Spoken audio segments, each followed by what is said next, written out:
characteristics. Hmm.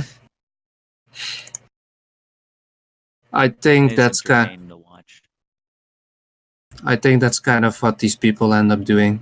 They just kind of give up in a way on this world and then retreat into something completely of their own making. And that becomes very interesting when people do that. Yeah, Sometimes yeah. it becomes chaos spawn. Sometimes it becomes this. Christian was complaining just yesterday because there's some development or whatever. Some of the kids, they're starting to give in. They want.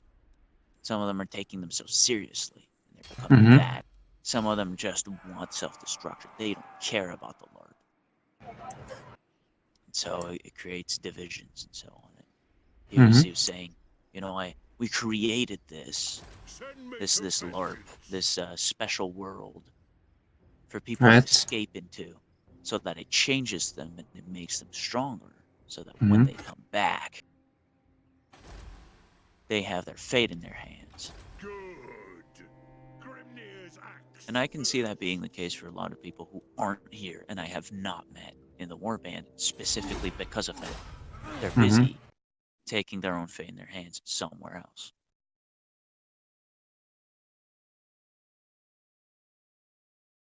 Here, it's the people who never really changed anything.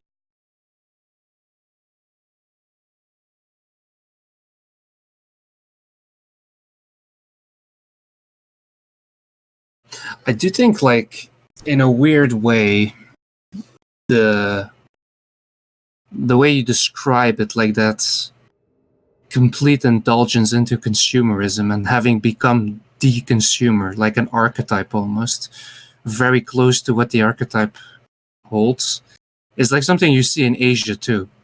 And I find that always interesting how Protestant work ethic is kind of here too. Protestant work ethic is over there. Consumerism over there is like a godhead over here as well. Like very happy consumers riding on their Southeast Asian scooter, just eating, shitting. Basically, a life that revolves around hefting, shouting. So, yeah, very much the same. Yeah. And you've got the duality too of you have the people who destroy, who are that. They're just becoming part of the fire that consumes reality. Right. But then you have the real devils, which are the people who don't create, they take. And you can see it in all the businesses that exist around here. Mm-hmm. They're not designed to create. They're designed to transform and take. And those are the people who take themselves seriously and have the Protestant work ethic and all that. And Yeah, yeah. there is a religious ethic to it, hence Protestant work ethic, but it is transposing their better instincts. They sacrifice themselves for the corporation, for the authority. But it is corrupt because that authority is obviously, some credit union that's just going to scam people. Basically, yeah. I mean, Sacrificing yourself to a fucking box in the middle of the great devil's garden that does only hurting people for money.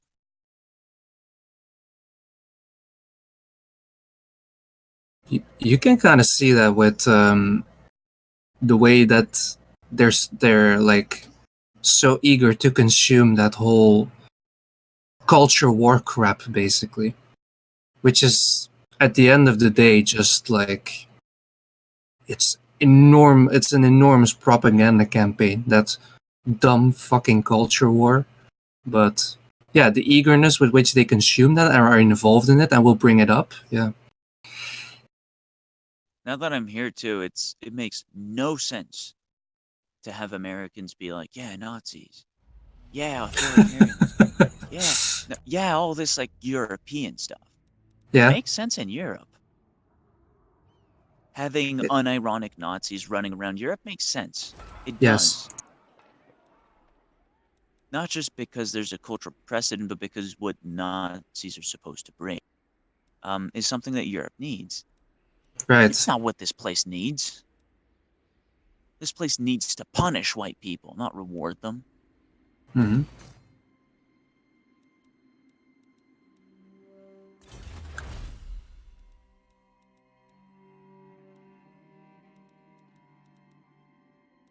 Yeah, I bet the military is the same. They know, right?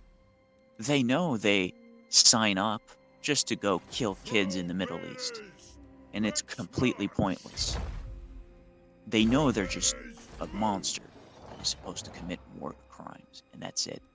And they love it, and they love the authority it gives them, and they really want to believe in it. And it's the same thing here. You have to be And of under course, some. the way Yeah. this place works is that it gives everybody, um, it makes the best use of everybody. It never really actually coerces people into being something they don't want to be. Like you could say Europe does to an extent, and I think Asia is probably the most criminal Yeah. in doing that. Oh yeah. Here it just morphs around people, and it enables them, and it enables their worst instincts to enslave them to the machine. And if your worst instinct is your pride and wanting to be the big cheat, give you all of that, Hmm. all of it, and it will give you employees that worship their boss. Yes, yes, yes, yes. Big boss. If you want to be a self-destructive, just a human trash bin, then it will extract maximum value from that.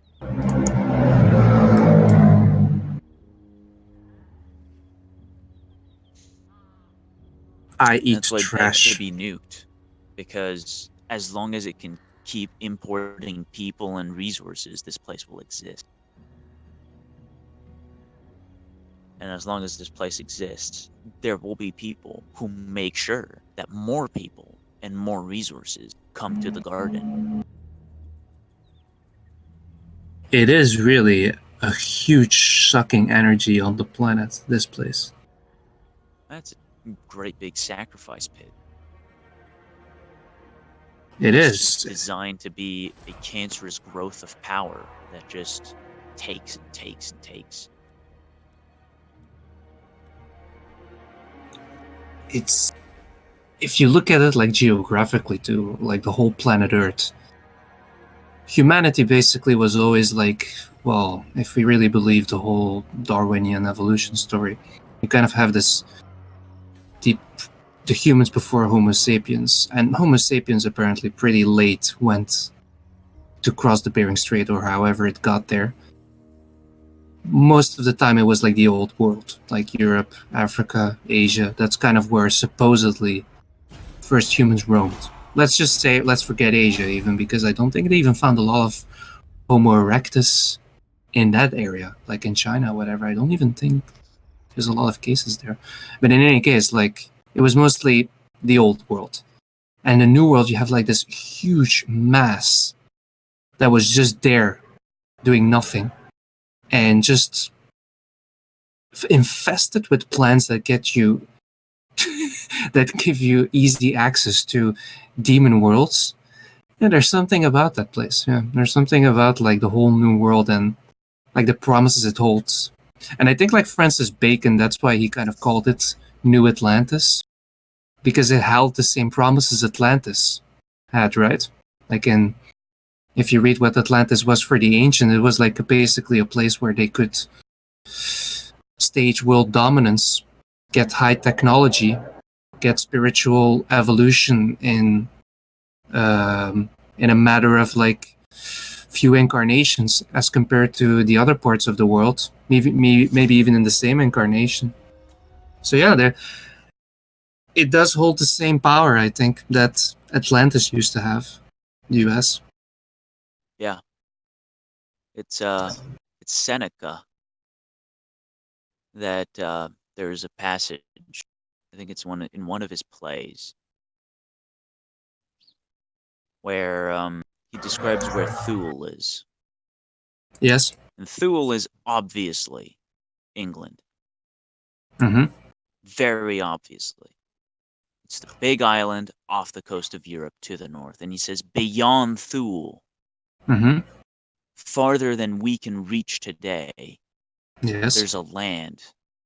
And that land will be reached in the end times.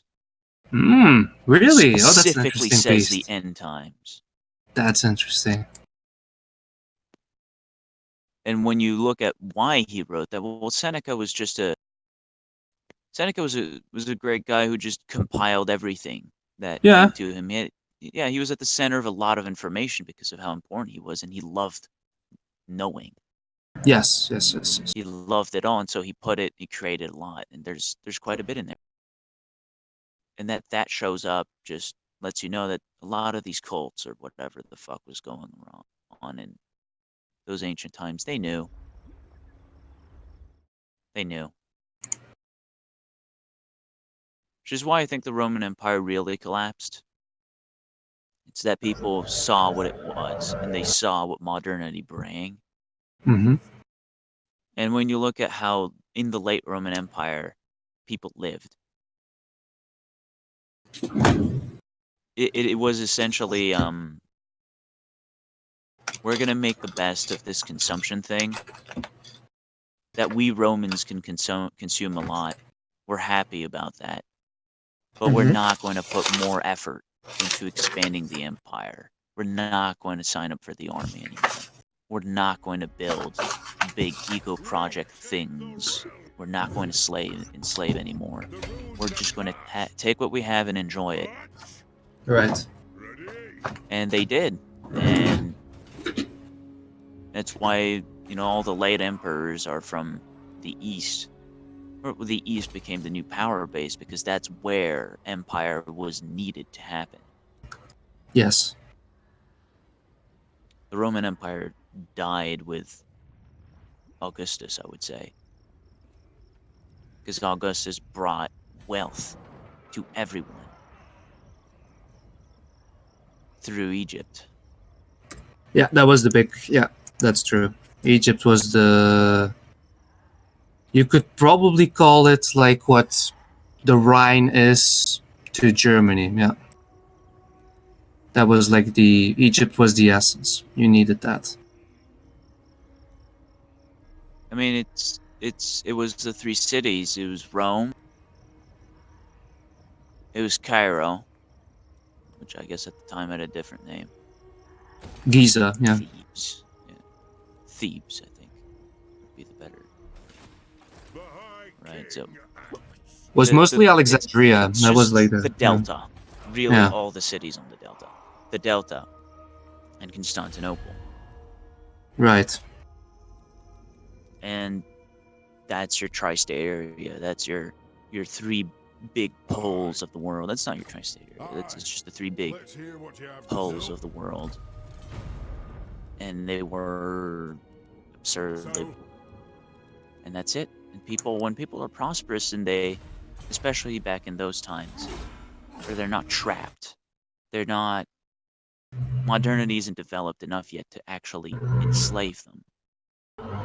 They get a taste of it and they realize what it is, and they just let it go. And I think that's what medieval ages are all about. It's about saying we don't want to go forwards.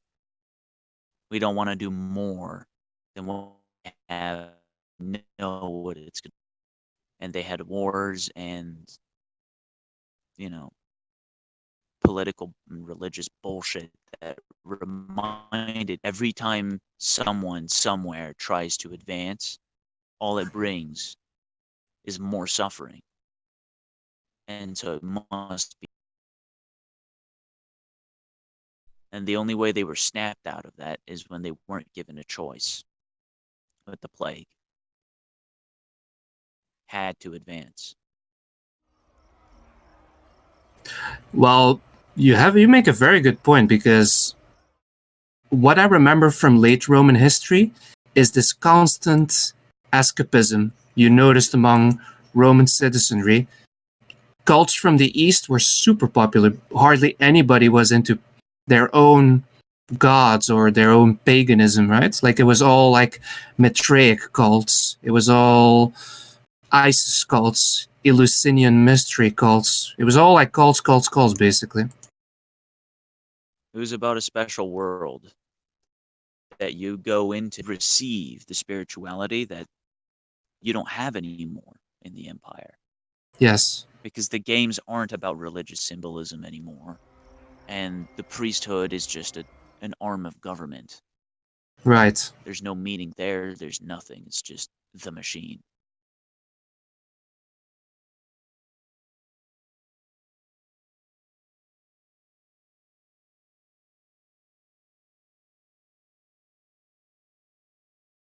Yeah, cults.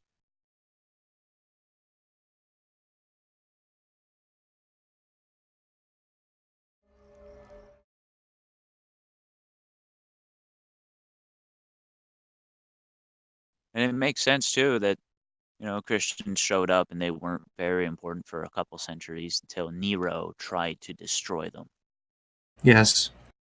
And that was Nero really was the turning point. He was, that's why there's the whole 666 thing. He was a Yeah. Jew. He was Jewish. His whole family was Jewish. Hence the mommy fucking and all that bullshit. And and the preference for musical instruments. Um, The preference for music. yeah, yeah. Yeah. Playing the Being an flute as the world entertainer. burns. Yeah. Being an entertainer. Making your big ego Probably mansion with all the bitches and the probably had pools. a probably had a sick stand-up routine. Yeah. And if they didn't laugh, then they were bad. Probably Mm. people with no humor.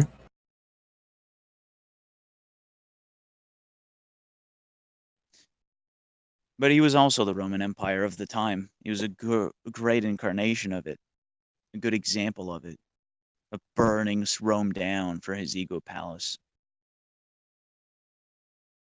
Made sense.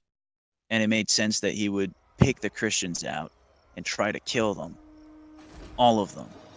Mm-hmm. And I think that's big. It turned out to be the inflection point that kicks off all of this, that Right. made Christians what they are today, that made people realize, oh shit, we are living in hell. That man is the devil, and it is trying to destroy everything and consume it for power.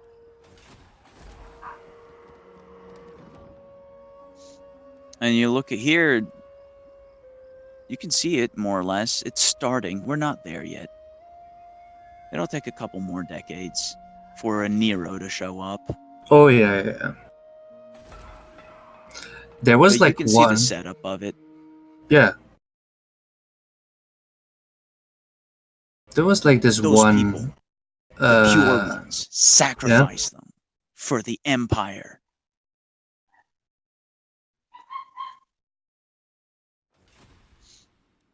There was like this one guy. Like Ebert. I posted him a few times, and he compares Trump to some sort of Crassus figure before the Emperor's came. Yeah, that makes Like sense. because Crassus, interestingly, was also like a real estate guy, and he Yeah, kind yeah, of yeah. was the onset of what we would call the emperors, basically. Like he was the guy who basically started the whole big man in charge of politics within Rome in the Republic when it was still a republic, and he basically started the beginning of the end. So probably all those libs and whatever they might call them, they're probably right. Probably, yeah. Probably he is the beginning of the end, and yeah, The end of democracy, but what democracy is that? exactly. But it's one of those things where as soon as that piece, that part of the machine, that part of modernity, that part of really humanity finds new power in the form of empire. Right. That new power usually comes from a good place because it needs to come from a good place to be created in the first place. Mm-hmm. And good things happen.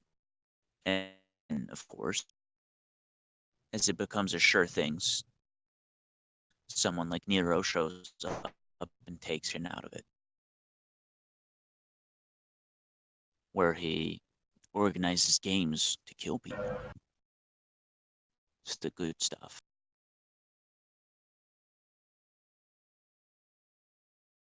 Some sick stand-up. Yeah. And empire did not last long in the Roman Republic. Well, in the Roman Empire. The Roman Empire, relative to the Republic, didn't last Right. in good shape for nearly as Oh long. no, definitely. I already started fucking up in the year 100 even. Like Marcus Aurelius was really the last emperor who kind of ruled a semi-stable empire.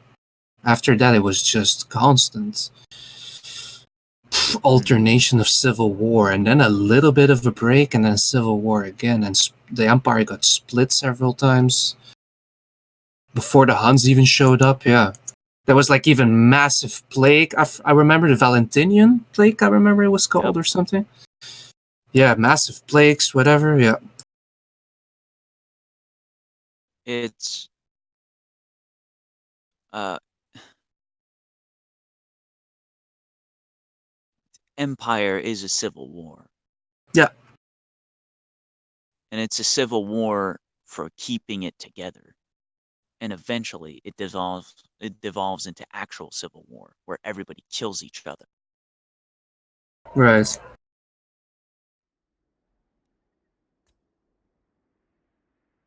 This is what this place is. America St- really started playing empire recently. mm-hmm. I know it's a bit too easy, too cliche to slap 9/11 on as the 9/11 is kind of like the inauguration ceremony. It's cutting the ribbon. Yeah, It started before that, playing empire. yeah. They kind of rolled into it a little bit, just like Rome did, right? Like Yeah, Rome they didn't want to start step by step. dominating Mediterranean, but the Carthaginians they had to be so annoying. And before you know it, you take care of those guys, and then you control half of the Mediterranean, and you're like, well, Yeah, the America that rebuilt the world and that brought essentially prosperity to everyone. It's your Augustus,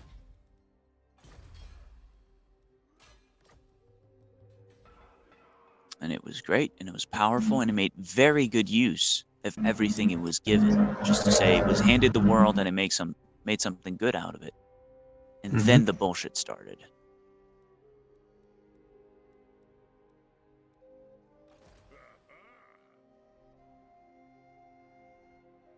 And yeah, I like how people say, "Oh no, Book of John, the Apocalypse, it's about the Roman Empire." Yes, it is. Yes, it is. Yeah, The events of the end of the Roman Empire line up with the book perfectly, up to a point. That's what I've been really meditating on that book, and it's there's such a confluence of culture and religion over such a long period of time in hmm different instances that are focused on this book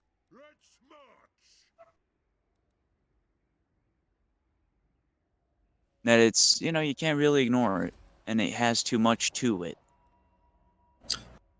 Also, you might also notice this, but there's a lot of Middle Eastern wars in that Book of Revelations bit, right? But Mm. interestingly, at the time for the Roman Empire, that wasn't really their hottest um, battlefield space, right? But the book definitely stresses that. While actually Rome, at the time when the Book of Revelations was written, and they were more like busy fighting off German tribes, not really battling Middle Easterners. That area was pacified after Pompeii. Well, here's the thing. I think the Roman Empire is the ultimate false positive for that, and I think it's intentional. Mm-hmm. And the book is written vaguely. It's because if you're going to write an accurate prediction of the future without fucking with it, how does that work? You're looking straight in the eye of paradox trying to do that. Mm-hmm. You're breaking reality doing that. And you dig into why it was written. And it's not the revelation of John. It's not John sitting in the desert doing a big think. Mm-hmm. Christ dies, and Christ says, okay, next steps. For the people who believe. So he essentially dictates this, or show, yeah, Jesus turns into a demon that gives John these visions of the future and makes him transcribe, in this language, this very carefully chosen language. Mm-hmm. All of these things. And probably, the language is a bit too much. It's too fancy for the time. Mm-hmm. Yeah, you get me like 19th century Frenchmen who are into Orientalism and occultism to write me that, and it would make sense. Mm-hmm. Some guy from 1,000. So it's supposed to be Christ the demon saying, I'll be back. Here's how. For those of you who think I exist, here's how you'll know I'll be back. But there's that first step, and it's a part of the book. People don't want to believe that, but some people are into the occult and so on and so forth. And, these Freemasons and so on and so forth, they're always looking for something, right? Something to believe in, something to be the next paradigm on, ooh, this is going to happen. And so they do the thing I did, which is they try to match historical facts and so on and so forth. And the Roman Empire works really well with the start of the passage, with the start of the book. And then it stops making sense. It stops making sense, and that's why everybody who tries to interpret and says Roman Empire, but up until that point, and then I don't know, has missed the point.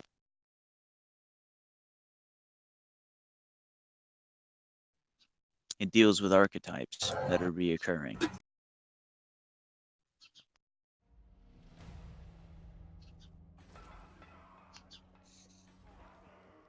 Very much so. I feel like if it's a bit of commonplace, like some people are always like, "Oh, it's such a commonplace to compare Rome to America as empire because of whatever, like the ego, the fact that they kind of do the same imperial policies as the Roman Empire." But and I feel even if that has become such a commonplace historical comparison, I do still think it's for a good reason. I do think that America is late Western. I will say Western European. It's like the late imperial stage of what the Western European is doing, just as like Rome was the late stage of whatever the Greco Italian human being was doing, and that was actually his late stage. I'm pretty much like still a Spangler dude, and I do think that what America is doing is basically not just repeating history, but it is repeating the dynamics of what happens if a race of people who feel unified culturally when they go to the next stage. And the next stage is definitely world empire, ambition for empire. And yeah, I think exactly what we're seeing now is the US fulfilling that role. And I think it Well, was kind of Revelations, determined. yeah, Revelations harps on Babylon. And there's a specific part that says, well, John, you live in the sixth iteration of Babylon. Mm-hmm. When the seventh iteration of Babylon comes to pass, that's when the end comes. Where in an iteration of Babylon, people look at Rome, they say, that was Babylon too. Right. Now, if you've got about 2,000 years between each iteration of Babylon, that's a 14,000 year spectrum of iterations of Babylon, which puts the first one 14,000 years ago. But you can take 2,000 year steps and go back. You go before the Romans 2,000 years back, and you've got the Egyptians. Hmm. 2,000 years before that, you've got the Babylonians, or at least the Mesopotamians. It wasn't called Babylon back then. You go 2,000 years before that, and you're what, the year 8,000, and it starts dealing with what Hancock and all that shit are digging up. Yeah. Yeah. Yeah. Yeah. You go I do 2,000 believe years that. before that, and every iteration, builds on the last. Usually by directly taking the knowledge that they got from the last one. Very much so. Yeah. From And this is strategy supposed to be the to last one. metaphysics. Yeah. And it makes sense that it's the last one because it owns the world. It consumes the world. It's Yeah. reached the limits.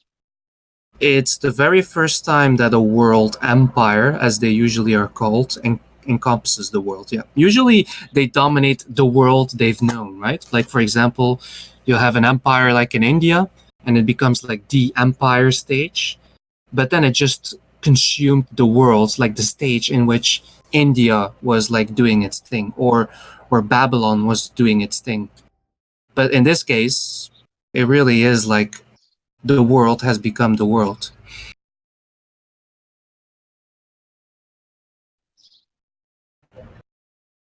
It will stand on 7 oceans, with 7 waters, with 7 horns. Yeah, and I think the idea here is that you have this model, and in a sense, the apocalypse happens every iteration of Babylon. Right. In Roman times, in Mi- Egyptian times, I'm sure if you looked at micro. the Yeah. pharaohs that led to the end, same sequence. Like microcosmic apocalypses, you might say. And of course, up to a certain point in Revelations, because at a certain point in Revelations, it starts talking about the end of the world, not just of an end as you can find it in each, cyclical iteration. Four Horsemen, that's always interesting, the Four Horsemen one, because you can see an archetype there. And then the five trumpets also makes sense because it ends in a great war.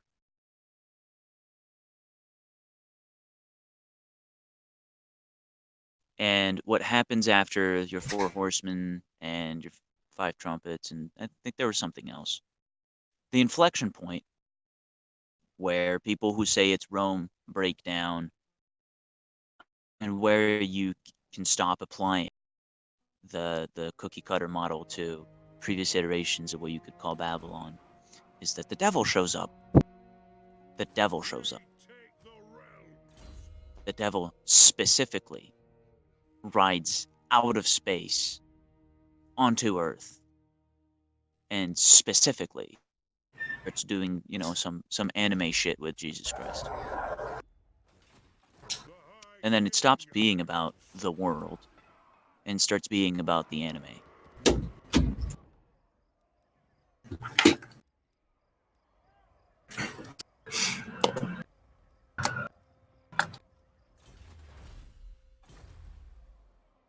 Yeah. So I guess you could take that first segment and you could say there's always going to be an archetype or a Right. series of archetypes, which can be your horsemen. And there's always going to be a series of events that lead into each other. There could be your five trumpets. Five trumpets is just it's the five stages of of an empire dissolving into civil war, to complete war. Hmm.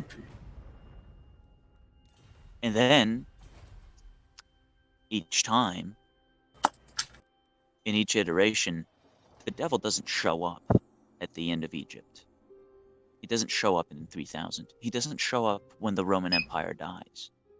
Hmm. There's just a big limbo. But supposedly in this iteration, the devil does show up. And it starts making sense because America was Babylon before it owned the world. America was great and was Babylon and was the empire, during the Cold War and so on and so forth. And then something changed. Just that's what I guess we've just gone into. The text says the devil shows up. The devil, meaning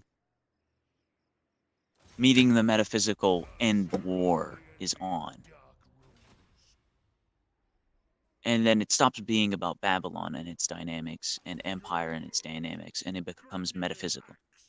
Yes. And that's what supposedly the last 80 some years are about. And you can see that. Where there is no war, we live in world peace. We live in global neoliberalism. Hmm. Everything is on hold for the metaphysical war to take place. Whereas in the Roman Empire, the metaphysical war was barely a war at all. Yeah. It was just like a bunch of cults really vying for, you could say, a consumer base, right? There was never really like a target at all in all of this. I think it's I think that they reached a level of collective consciousness that made them need spiritual answers and spiritual guidance. And you had different manifestations of that. And of course, these manifestations competed in a very consumeroid basis because they were a part of that empire. And of course, the one that prevailed didn't prevail because it was best, even necessarily. The Bible and Jesus and all that. It's not that great compared to some of the cults and what they propose, and they have some of the same answers in the abstract, but they were focused on a very consumeroid basis on pleasing people and trying to get more and trying to grow. And I get the idea here is that the early Christ cult was the pure one. They they didn't do it for the consumer. They kept dying, kept getting stomped, and instead of saying, "Well, we're going to change, we're going to start believing things that are convenient now," they didn't do that. You could say that. You could. You could say that all these cults really were the same, had a lot of the same answers, and through trial and error, one of them had to come out on top because people expected that.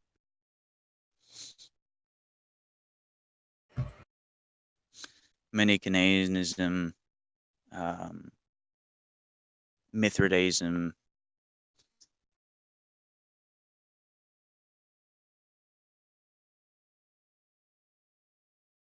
and so it's a bit lame, not the others. Red and white.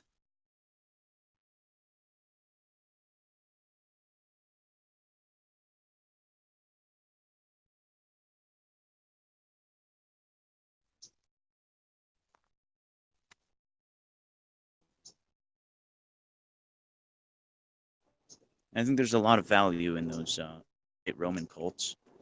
But sure, you Hmm. could say they were consumers, and they did. A lot of them did absolutely degenerate into things where it was about, where it turned into Scientology essentially. Yeah. But all of them started with good ideas, solid ideas.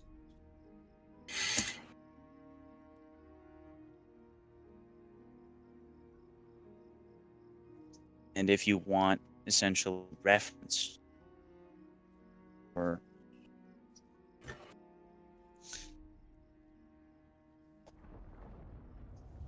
for what spirituality is meant to bring to people and understand what you're supposed to get out of it, you can take a look at those cults. and see how they tried to change people, and you start seeing that they do the same thing, but with, they bring different answers and they had different concepts, but the end result of what they did with their cultists was the same.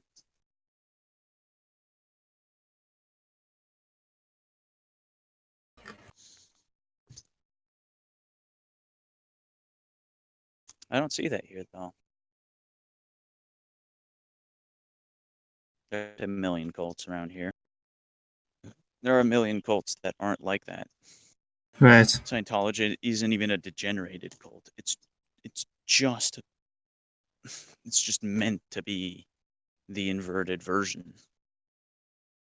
Exactly. And a Yeah. lot of these alternative spiritualities and even most churches start looking more like Scientology than anything else.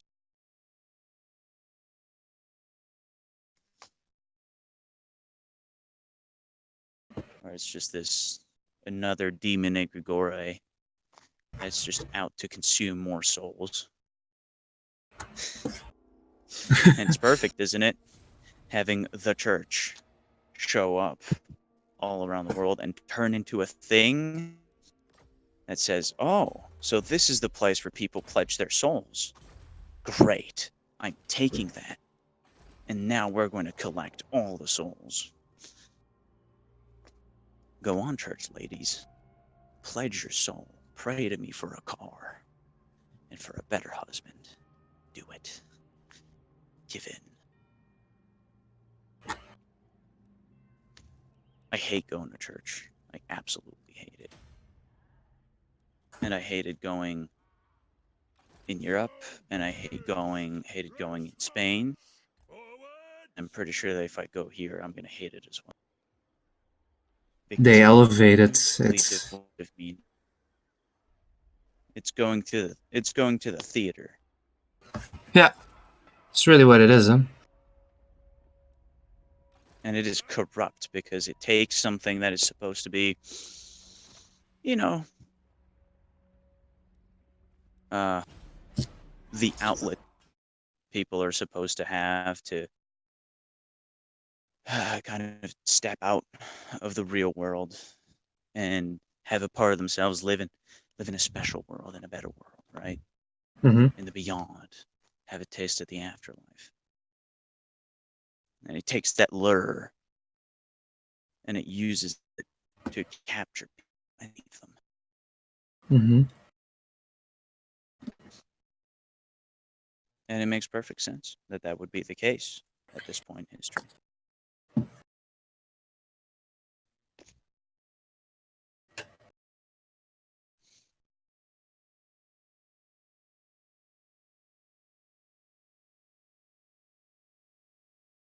It explains people like Varg too. Say what you want, but Varg is the ultimate incarnation of someone who had the right ideas and all the bad solutions. Yes. He was, yeah, yeah, no, he's always been. I mean, like he's always been just this kid who's at odds with the world. Right. He is the Hegelian character.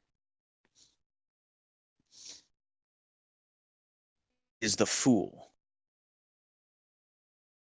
that is just here to make a mockery of the world, but makes only a mockery of himself. Exactly. Because, yeah, so he saw all these bad things. He saw like church was a joke. What did he do? He started a black metal band and burned it down. And then he stabbed his friends. And he probably hated his friends and stabbed them because he saw what the degeneracy of that was like. And he saw modernity and he hated it. Ran away into the forest.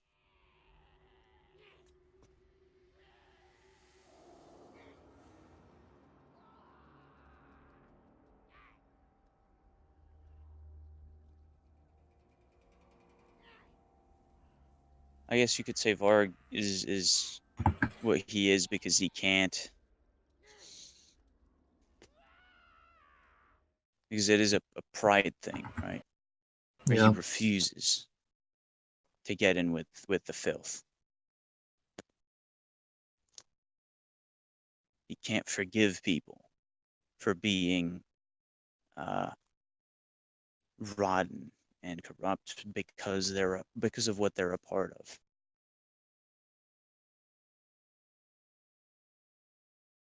He has a tendency to like that I remember. He used to even denounce black metal at one point, where he was like, even black metal is fucked. It's like it uses nigger instruments, so I don't want anything to do with black metal anymore. The only thing I will do is make ambient. At one point, that was like his shtick. So yeah, he has that whole idea of like trying to cleanse himself from all the shit that he can imagine is tainted. Yeah, it's a refusal to accept that reality is an exercise in um, accepting that you are, corrupt and dirty, really, that you are unclean, and to get past that, right? Mm-hmm. Because Varg can't forgive himself for how unclean he is. It drives him insane to know that he's still a little bit unclean in there. Oh yeah.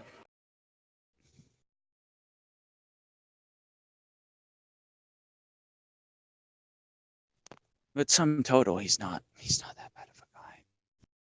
He isn't. He's just the ultimate meme. But on record, when you look at what he's been doing with his life all along, it's not that bad. No, It's not that bad.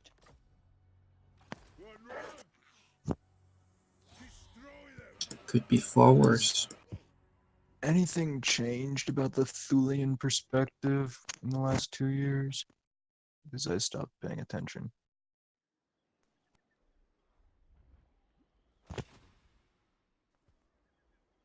No, I haven't checked. I assume all he does now is that he's internet dad. Yeah, that's what it was 2 years ago. Um, I I doubt any change. He doesn't have a YouTube channel anymore, so It's better to have Varg as your internet dad than Peterson by a long shot. No, really, yeah. Oh, undoubtedly.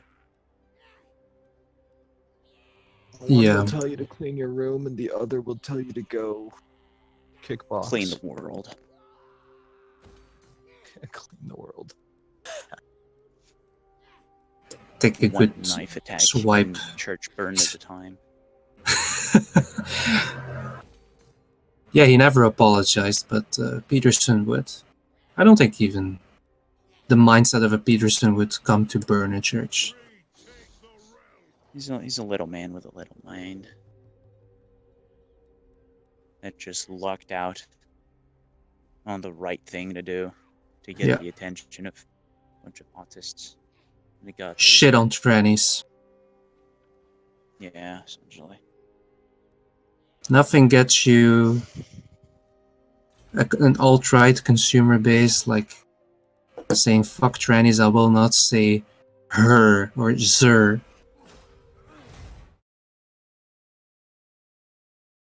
That's like a good, good marketing strategy for your career as a writer. Well, at the time it was. I don't think it can anymore. I don't think you're very original nowadays. By being the outspoken anti-tranny. Yeah, all you have to do is to let the world know that your goods are the same as their good and that your evil is the same as their evil. And then they say, that guy must be really, really intelligent if he's exactly like me. He has the same goods and evils. He believes it. And he says it's so complicated. I need to think 5 seconds.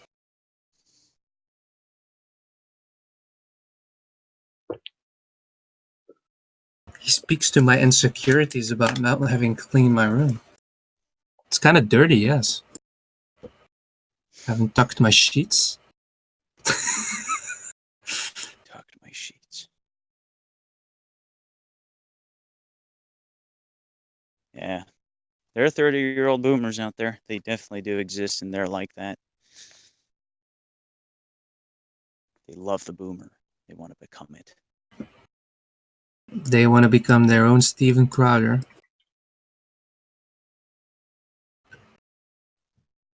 There's a next generation of, I take myself very seriously. I'm a very serious person. I Serious have people. authority. No, really. Listen to me. I have authority.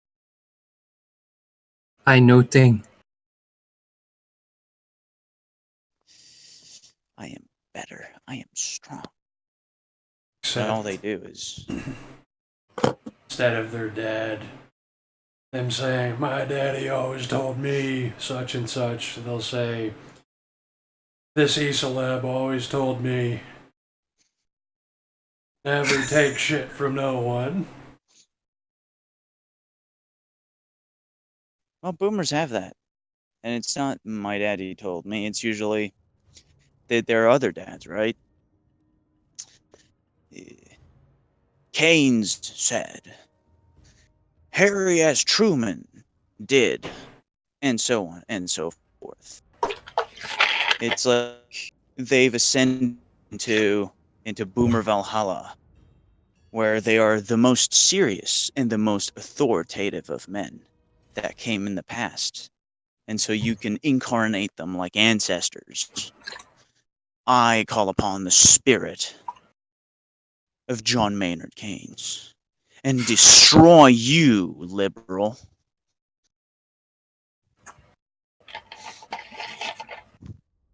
I will have And so your. all those 30-year-old boomers have other things that they can use at their disposition. It's a new tool set. It's a brand new pantheon.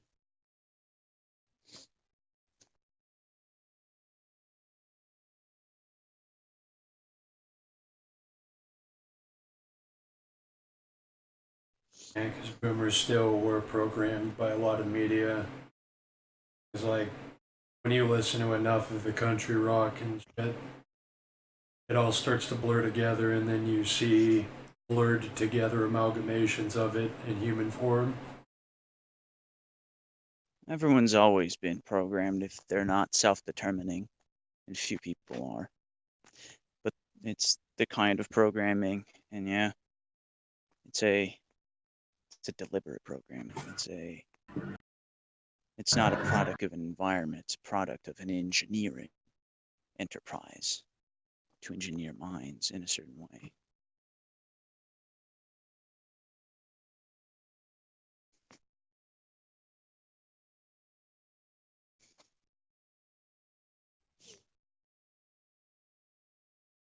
I was telling Dutch here, I'm in the garden of self-destruction.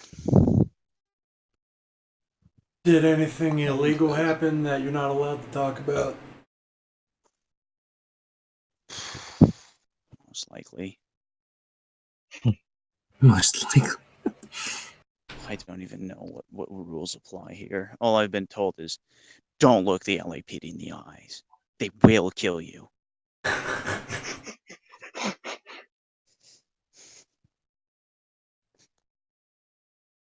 And I did do that, and then I'm gonna stop doing that because I did look cops in the eyes and have them be taken aback by that. But I'm not a swarthoid like the rest of the reality here. So you're saying you're reality deviant? You're white. You're reality deviant. What are you doing here? You're not allowed to be here, sir. Please come with us. Sir, excuse me. You're clearly the wrong color and the wrong shape. Go back to wherever healthy people like you live.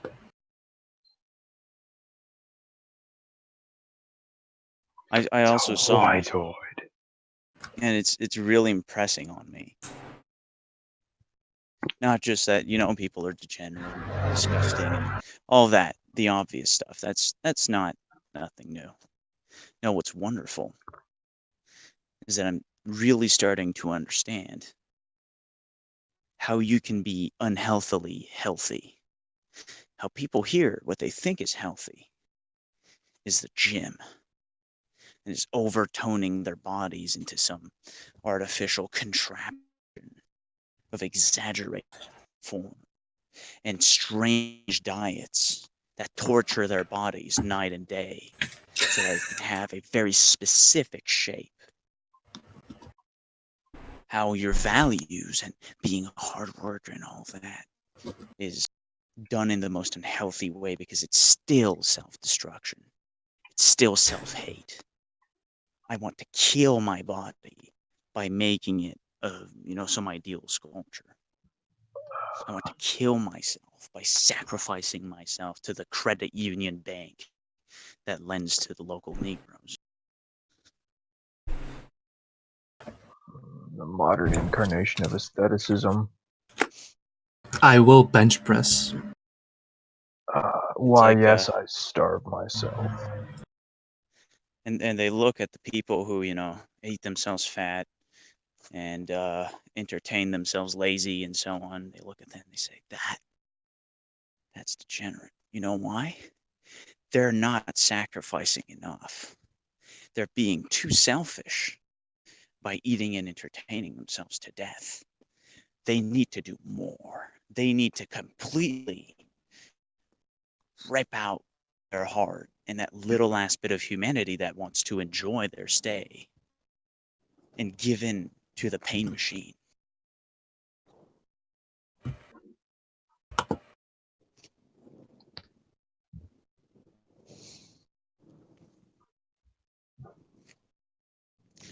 Yeah, it's it's something. I miss the fields.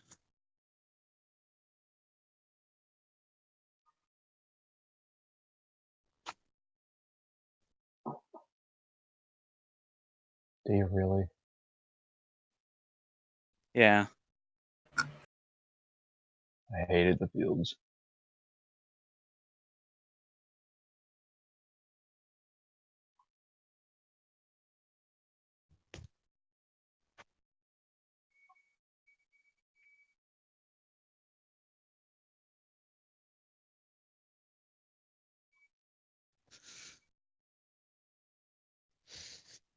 we are in hell and we are burning.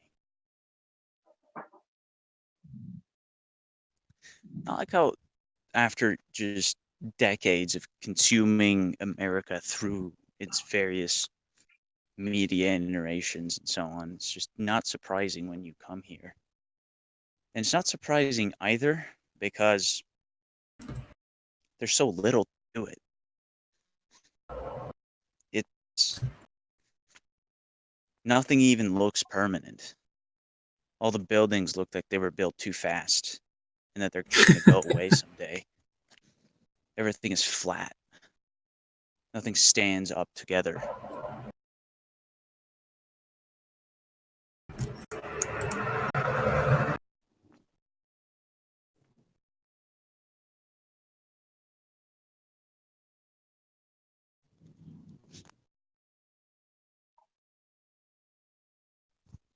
The people are from everywhere. And so there's nothing to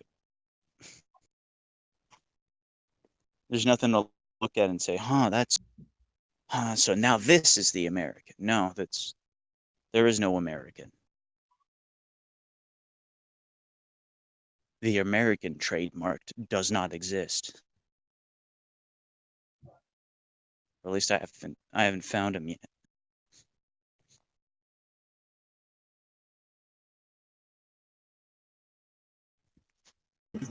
You're right. But I ramble. You won't find them.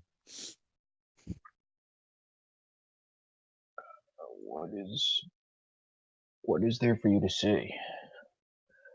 You've got high density, low cost infrastructure, housing, buildings, people.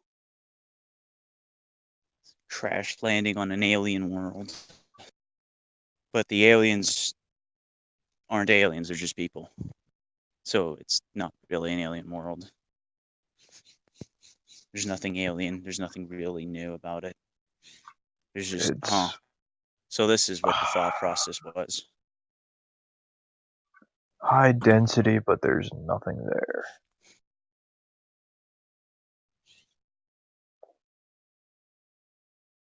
It's a continent of static. Yeah, And I, I realize that's a pun now that I say it. I meant TV static, white noise. it's it's hyper utilitarian. Everything is there because this was the most efficient solution. That's it. That's all there is to it. There's nothing else there. Efficiency. This is as much as I felt like doing, and then that gave the person selling it to a firm handshake.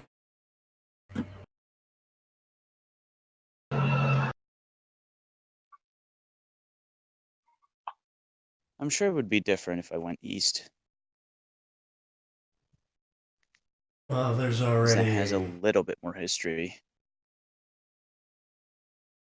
I don't even recommend it because it's just boring. Imagine Yeah. that the West It's is boring. the West is kind of fascinating from how horrible it is. There's nothing to do. It's the world's funnest concentration camp. It has all the theaters and the swimming pools and the libraries that you could ever want and the brothels you could ever want. But there's nothing to do. You do meaningless work and you go to sleep You in your box. I have nice you box. are your social security number. Box talk. You go back to Europe and everybody is in their own Warhammer LARP. Where I'm a very special person. I'm from this. I'm the continuation of something. I am a part of something. Here it's Black my land box, forever. my favorite food box. I get in the box to go to the boxes. It's work boxes, driving boxes. My box is god tier. So, what are you? You could say to the American that just look at you. What are you? Uh, uh, what are American? I am 5% native. I am a fire that's burning down the world before I burn out. Yeah. There's nothing there. They're empty. I am the Not even physical representation of cancer. that last bit that struggles for something better has been eliminated by the fact that everything is so efficient. That part of them has been made obsolete. Part of you wants something better, switch food box. Do a little more in the work box. Maybe you get to go to a better part of the box. That's what it is. That's better is like. And you go find them and you say, "Why don't you leave?" And they will look at you like, "Leave? What am I going to do without my food box and my work box and my entertainment box?"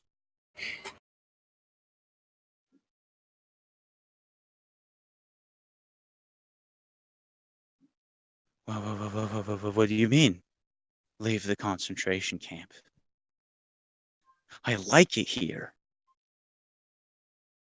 I like pumping steel in the steel box. Don't look the camp guards in the eye. They'll shoot you.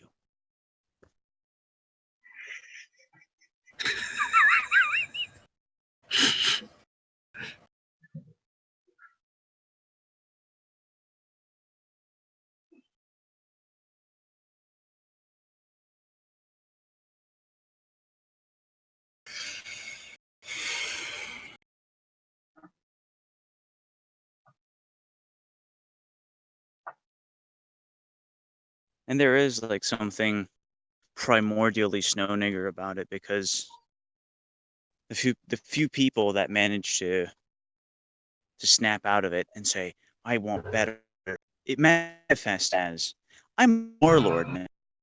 That's what it is. Every businessman, I'm a warlord now. Every I'm the big cheese politician guy, or I'm the big cheese office guy. I'm a warlord. In their heads, they are warlords. So they get the best big horse box, and they let everyone know, I'm the warlord. Bow. Bow, kiss my feet. I will kill you. Assemble the motorcycle club. Ride out.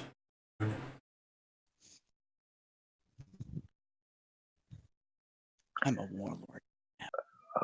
The best motorcycle, the best horse, the best woman. Business is war. Sex is war.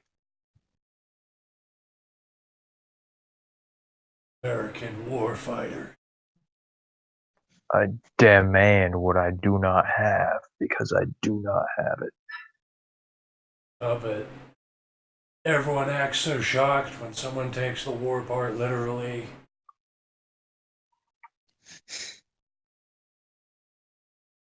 It's because they There's live in a no war from society. where I'm from. There's no war where I'm from. Nothing. People aren't at war. They want to work 35 hours a week. I'm at war. I work 100 a week. War. What do you mean you don't love the trench? Don't you want to That's lose your right. life, boy? Prove you're a man. Now You're a warlord. just in the DMT collection, there's excerpts from a famous sitcom that I was reminded of, where the protagonist goes on and on about he doesn't know what to do if he's not working, and you just feel that that programming has been going on for over 2 decades. We are always at war. Fall to your knees at the altar of Donald Rumsfeld. Yeah. Now I understand why, with the whole the libs thing, is where that whole mentality is from. What's wrong with them is not that they sacrifice kids and that they want to degenerate and that they want to consume reality. No, it's that they want peace. How dare they want peace? Say, oh, no, no, no, no, no, no. Leave this slave class alone. Let them be in peace. Let's just world peace, guys. Fuck the libs. Own the libs. War! War! Kill them all. Kill everyone. Kill everyone.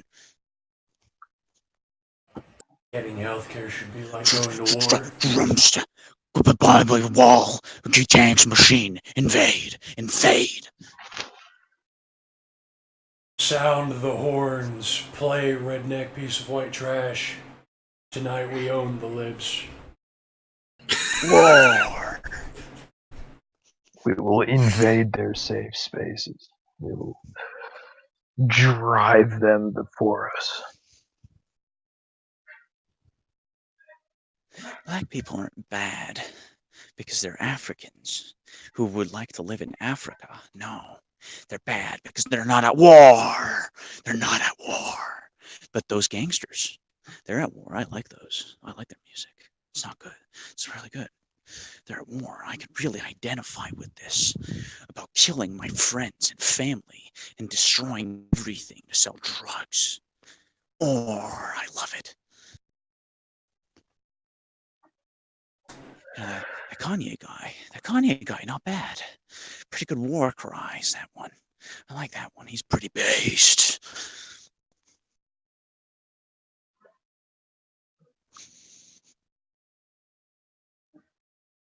War, war, war. I am a big-headed astronaut, and I am at war with history. All these shitlets. listening to their pop songs. Love, peace, love, war. Work 100 hours, boy. Get a bigger car. Get a bigger house. You call that a woman? Married a model because I'm a warlord and I cheat on her. Like sex war.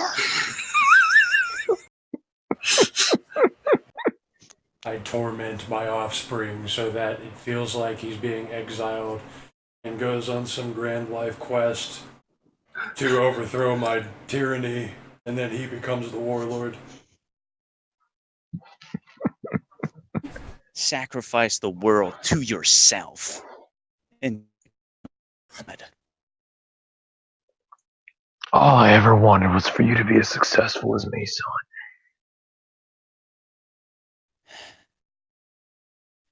you want to take the day off because you're sick? Intoxicating innocence. I am a god. You cannot deny me.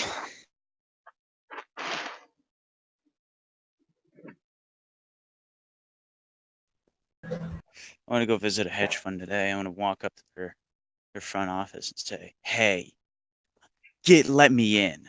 Well, I'm gonna go there. Me and my big friend, and just blatantly lie. We're math geniuses, so that I can see what it's like to be at war, to go see the great warriors of America in their great war, uh, their great battlefield, sitting at their steed, their trusty computer steed, where they ride upon the Umbra to destroy and claim more in war. Spoil.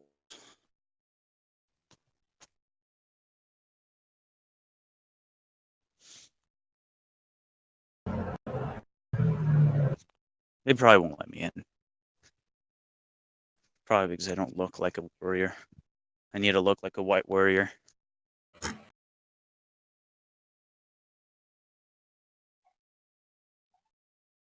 Like a RuneScape player showing up. The fuck, that guy's gear must be worth less than $1 million.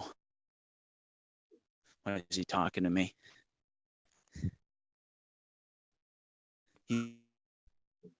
He's white.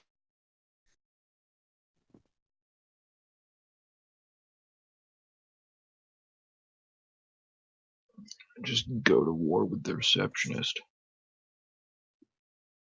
You're wearing Yeah, anything go to war between with the receptionist. bronze and rune armor. Why are you even talking to me? Yeah. I walk into the office looking like a real warrior. Have the big African warlord watch, and the click clack. I am king shoes. Look at me. Look at me. White warrior coming through. Blasting through. Do you not know me? I have campaigns. I have campaigned in the fields of science and won many victories. I'm a See, veteran. I am a veteran. size matters. You need to be a big man to be a big man. Thank you for your service. Tell about your 3 years in the customer service war. How did you prevail? Tell us of your victories. Tell us your war stories. This one time, a customer, he was trying to scam us, and I killed him. I brought his head to my lord, and I said, "Behold, I have found a traitor among us." And so I was promoted to cavalry sergeant. Now I don't do customer service. Now I'm in charge of marketing.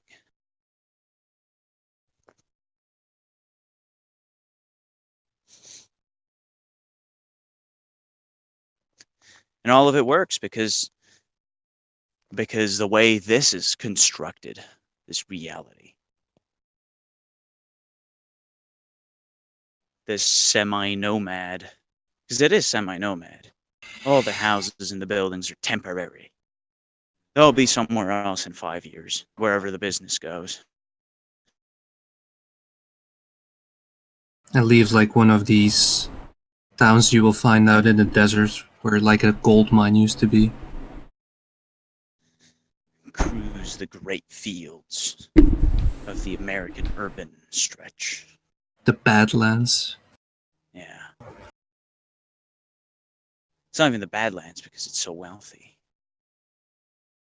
You get on your steed and you ride through the great stretch. And you find yourself a band to join. Yes, first union, horse will claim great spoils by selling 6% interest loans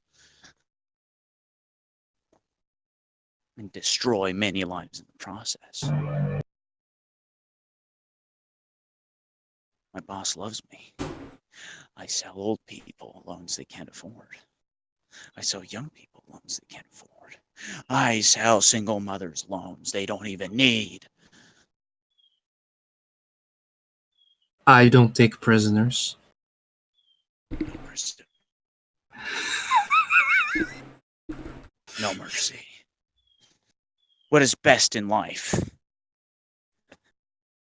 To see your customer driven before you. To see his savings burned to the ground. And his loved ones. I don't know. Something like you have to channel the destruction. Either you destroy yourself or you have to destroy everything around you. It's inevitable. You have no choice if you live in this place.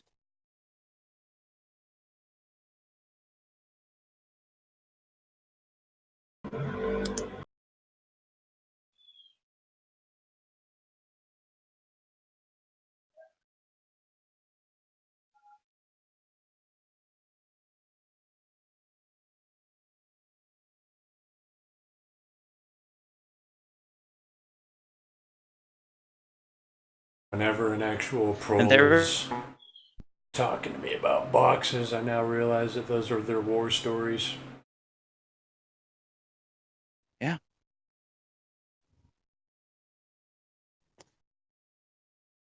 I loaded tough. this Big box. box. This box was What'd 80 you do? pounds. I loaded the box that was 80 a 20-hour shift. I work 3 jobs.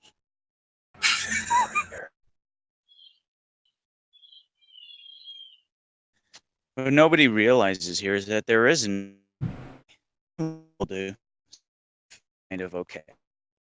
Somehow, barely. There is another way. You don't have to destroy or be destroyed. You don't have to let the worm in or have the worm guide your hand. You don't have to. There is another way. There is a reality before places like this. But people wouldn't know because they've never left. They've never seen anything else. Their media is about here. They leave the house, it's here. They're in their house, it's here.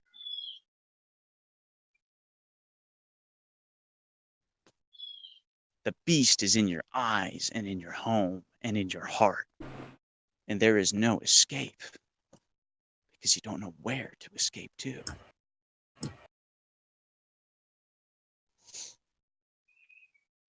An American kid who was studying in Switzerland, my university, he was a warlord. He was a true warlord. Always doing something.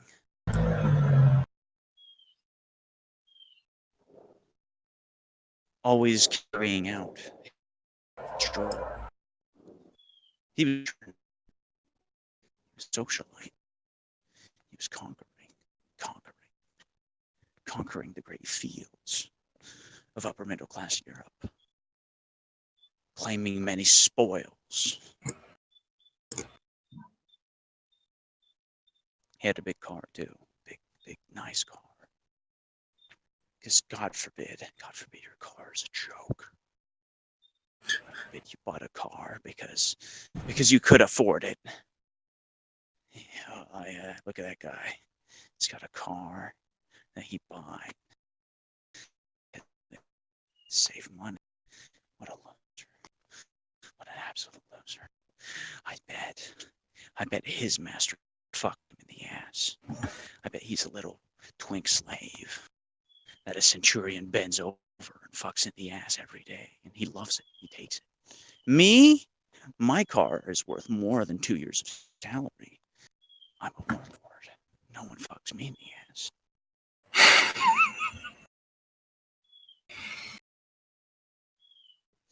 Bitches want warlords. It's fair. They don't go after nice guys. I'm not a twink. I don't consume soy. It's even worse, as I was saying.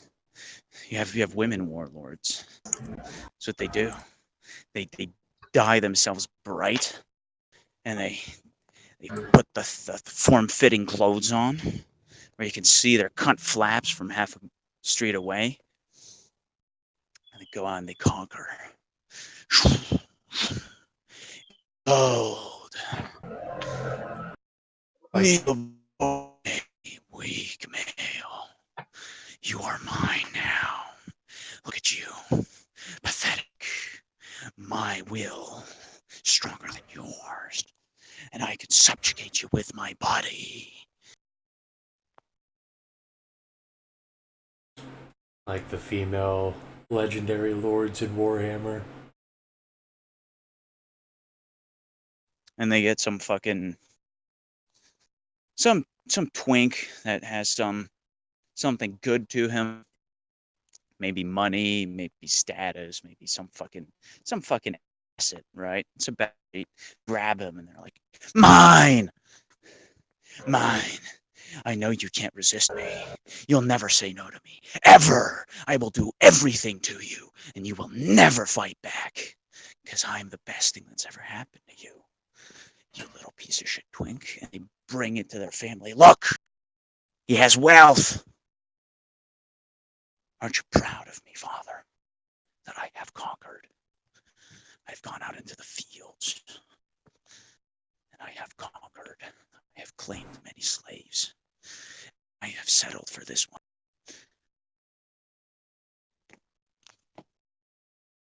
Man and woman take up arms in total war, and America has made it mundane.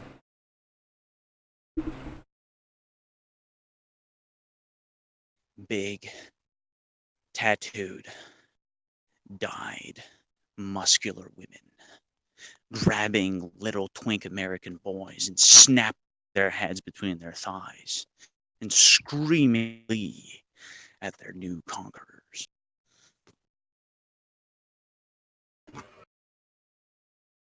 I am Amazonian. I am Xena, warrior What are you doing this princess. weekend? Oh, this weekend I have so much planned. It's gonna be crazy, crazy. Cray I'm a cray. warlord. I go out in the social battlefields and I conquer.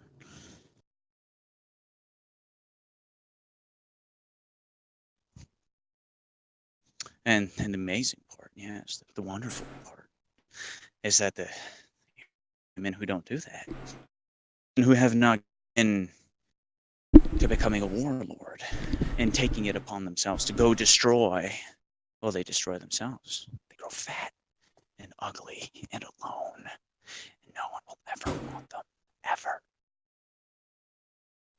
So the men, they have no choice. They have no choice. Either it's some fat, decrepit, sick hunk of human trash that will destroy itself on their dime forever, or they have to get themselves a conqueror. Naturally, the only way to be able to actually stay a male and not become your wife's wife is to be a conqueror yourself.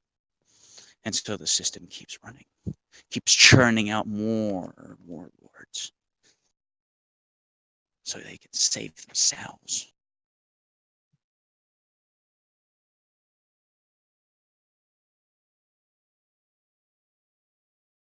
The girls, they go to the gym and they lift weights.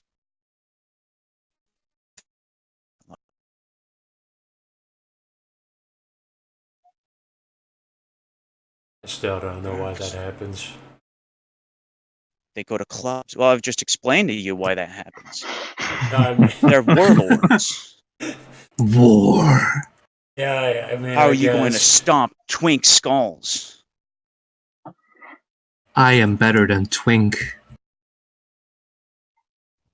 This girl could beat up a guy. Wow. She wants a warlord. And she knows, right? The fellas, you've got useless fucking points. All her quintessence bags.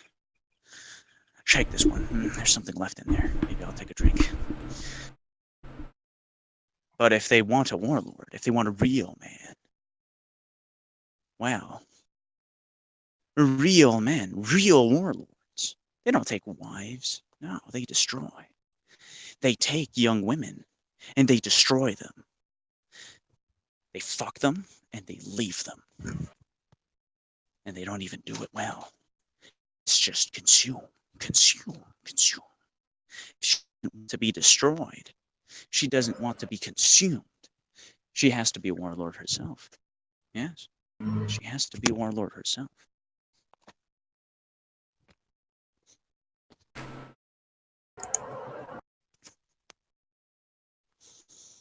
How many YouTube subscribers do I need to get captured by an Amazonian? You don't need any dag, you just need money.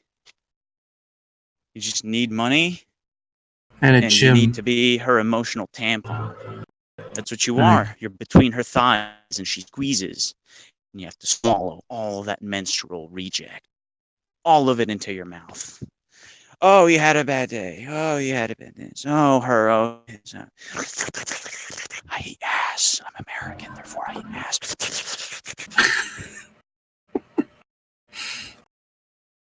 For her to just dump all her paradox into you and juice you for every last bit of quintessence you have. That's what you get for the Amazonian GF, for the Warlord GF, with her toned body and her very masculine minds. Yeah.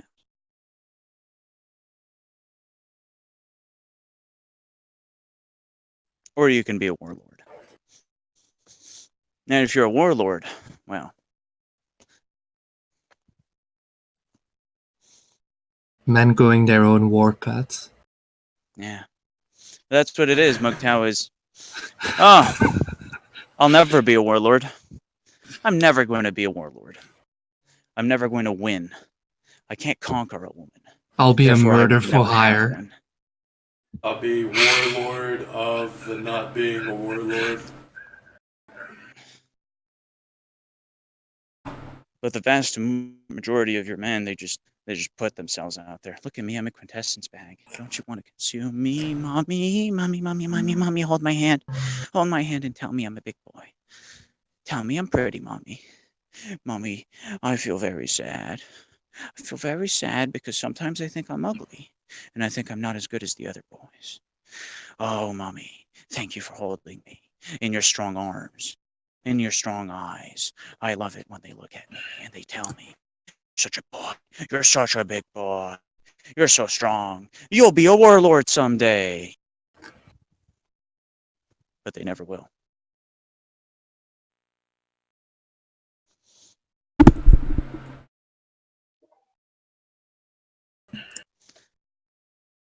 Do you self-destroy or do you destroy others? What are you in this land? One or the other.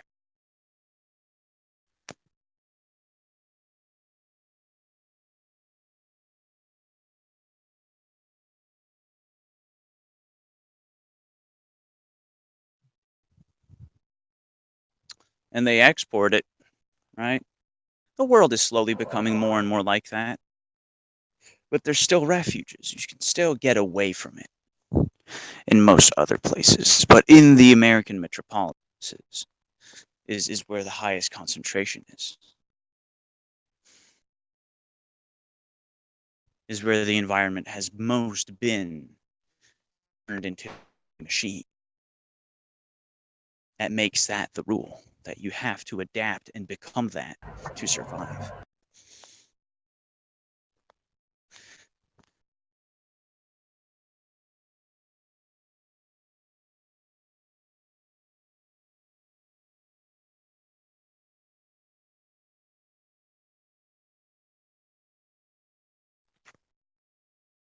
This kid getting married here, which is the whole like premise of Christian the Spiral Niggers in their anime here this week. Short, fat, static loser. He's a little slave boy. Apparently, I haven't seen her, and I probably won't. His wife is more attractive than him. But I bet that if I see that woman, I'm going to see a conqueror. She's going to be so strong, so very strong, and independent. A chieftain, a matriarch. She does not take husbands, to only sons that she screws.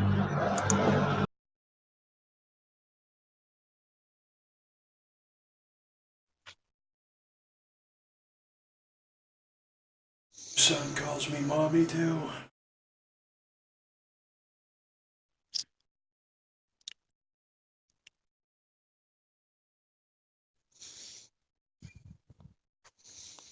Yeah. Warlord takes you out, and he conquers you, and you call him daddy. And the American woman, the strong American woman, she says, "Look, you, hey you, you're pretty cute. You wanna have a drink?" You go with her. So, let me tell you. Let me unload all my paradox on you, stranger. Let's see how much you can take. Let me waterboard you with all of my emotional filth. See how much you can take. Are you worthy? Can you handle this? Can you handle me?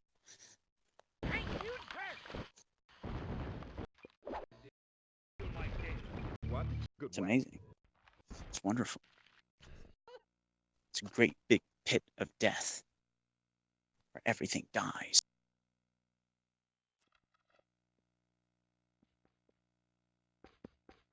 Oh, but I digress.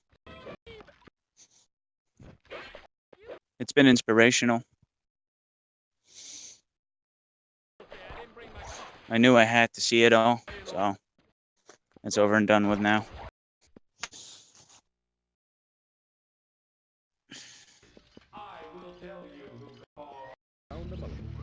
Sounds like you get the gist of it. You don't need to see the East. This is America. Well, old Skeeter and DP are back, and they're not happy.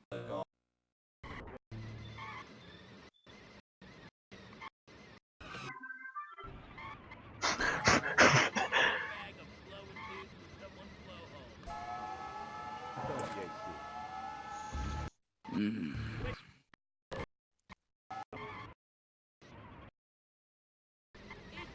Rainbow Jimmies.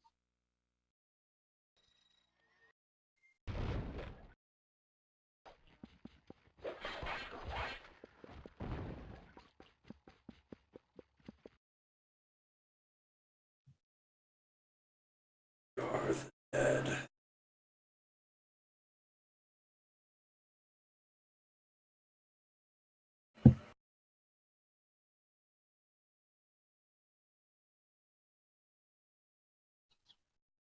Very clipothic, living in the Skaven Under Empire. Yeah. Yeah. It's hell.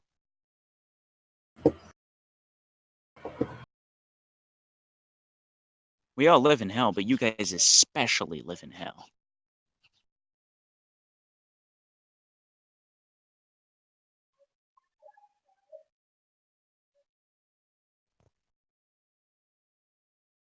I did discover that one day when I tried to look around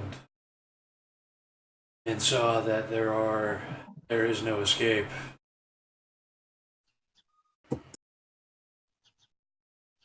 Well, you could leave America.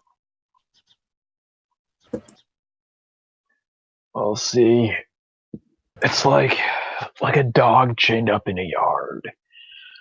Why leave America when there's nothing else out there? Yeah.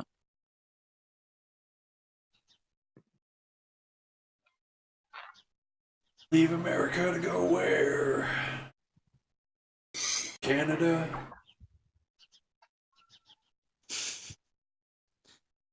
It's because you can't even imagine that there are places that aren't like this, that haven't yet been taken over and turned into hell. And the reality, I think, is that you guys know what's out there. You guys know you could go to a place where you just blend in into an ecosystem. There's no warlording, there's no destruction. It's just a natural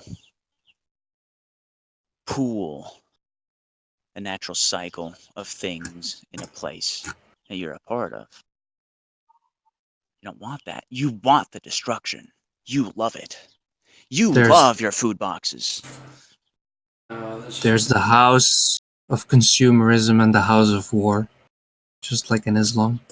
That's partially why. I at least want like Bernie Sanders to at least survive and also win, so that I can witness the warlords pour into a building while he's giving a speech and decapitate him. That's essentially what happened. He cannot be allowed to live. Don't you want peace for young people? No! Kill him! Going to the doctor should be like war. Hit him with the heart attack gun.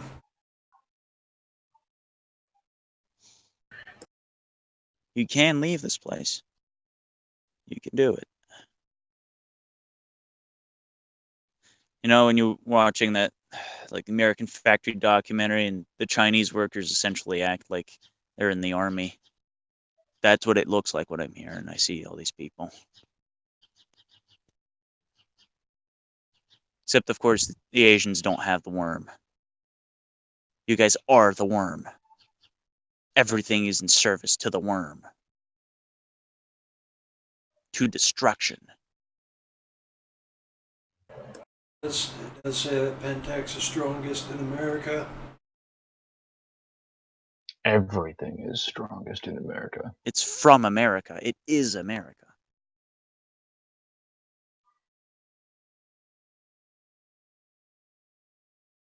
You should pick your fucking country. Wherever the fuck it is. You can even go to Africa and live a better life than this.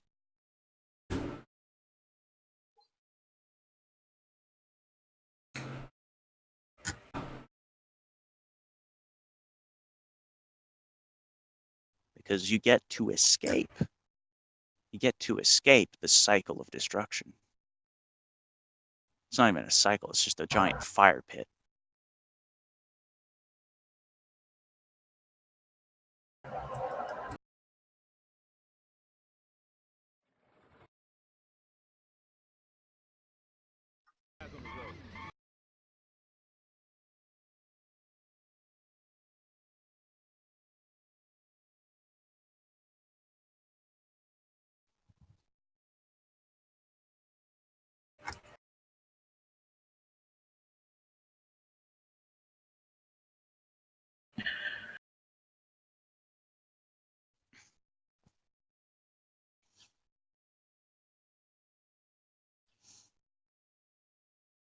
is how I'm going to explain to someone that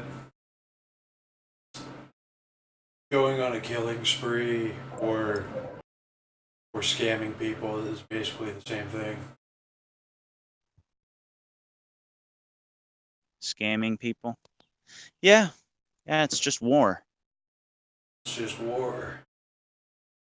And So is getting it's sex. completely ethical because you're robbing warlords who themselves robbed people, who themselves robbed the world. In Took what wasn't Nagaroth, theirs. the weak perish.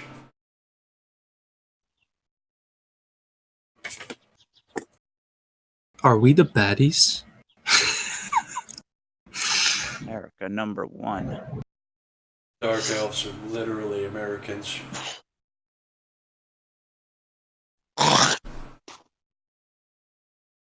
Having their See, Americans don't even try. They don't even try to sell the line that they're the good guys. They're the best. Good? No, we're the best. We are number one. We are the best. We're the strongest. I'm surrounded by weaklings. The weak perish.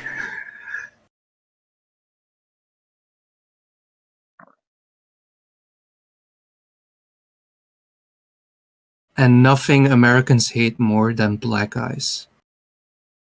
We try to escape America, then an American aircraft carrier will sail over to whatever Spanish village I'm hiding in, and then unload a bunch of pirates to come grab me and throw me back in the slave mine.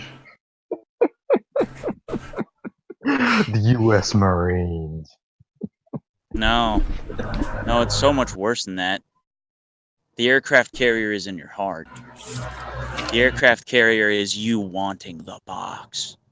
Is you going in that village in Spain, sitting there for 2 months and saying, I really crave Carl's Jr. right now. I want a burger. And I want it so badly I can't sleep.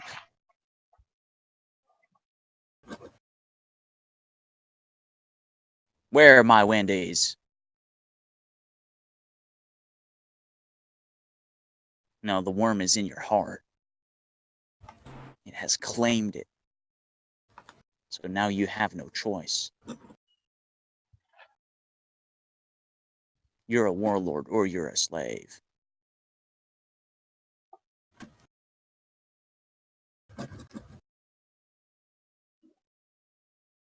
No more shepherds. Only hunters and cattle.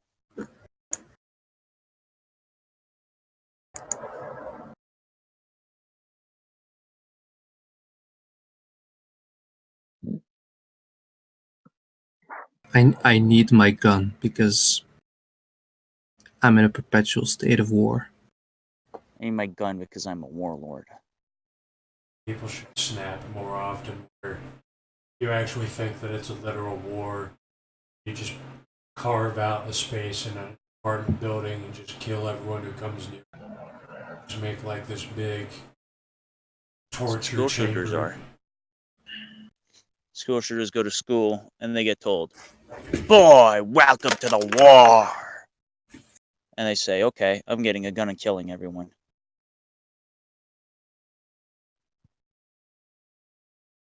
And Valhalla opens its gates. Exactly. Witness me, I am a warlord.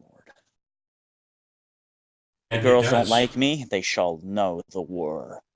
The warp literally notices you because you were a warlord. Undeniably. Yep. The worm rewards. Charisma and competence.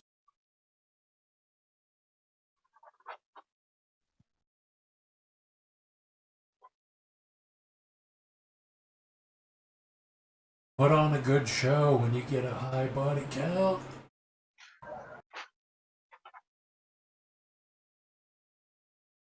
You will be immortalized in the mind forever.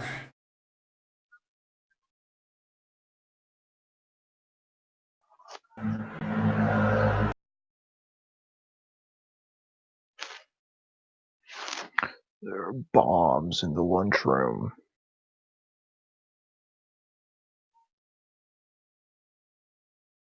War. If you don't like it, why don't you go back to where you're from? Oh, I will. Oh, and I'm never coming back. Ever. Talking Because you're about too motherfucker. pussy. You European. You wouldn't know a real man if he stepped on you. On his way to work in the morning.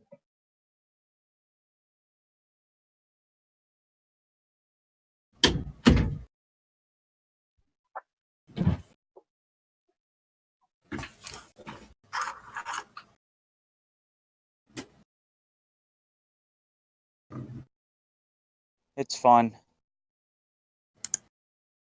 It's fun to watch all of this.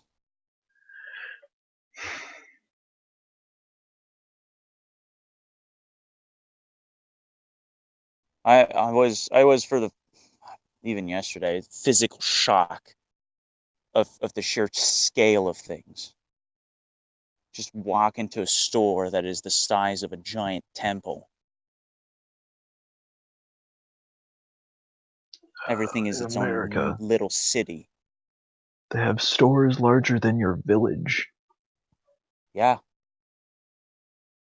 everything's gigantic and filthy.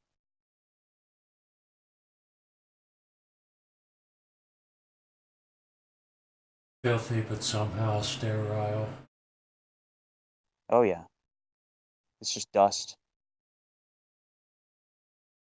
exhaust dust on everything. That's the that's the sign of war. Don't you like having that soot everywhere?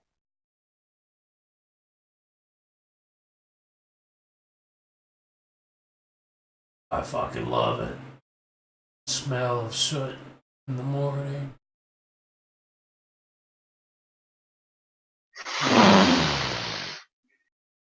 Mm.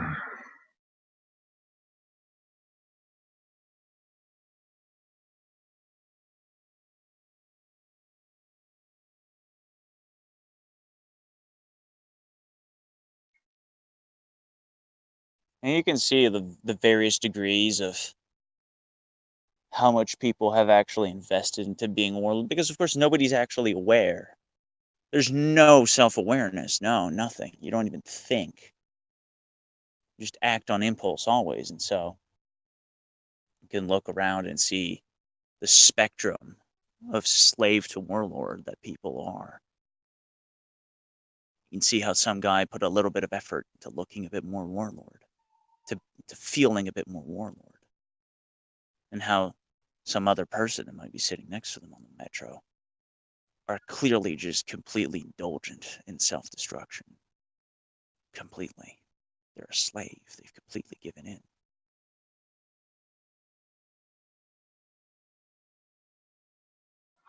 And there's nothing in between. Nothing escapes it because nothing can exist as an extension of nature. There's no nature.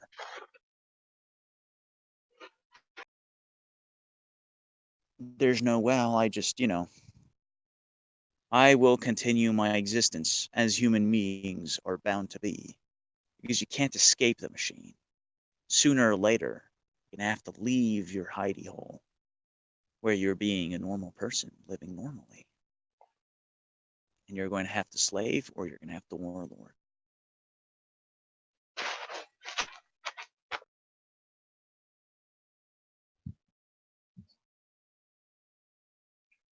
You can't hide from the war. The war comes to you. Run away or give in and become the war. Extend it, grow it, perfect it until it consumes the world. And you will be given many spoils.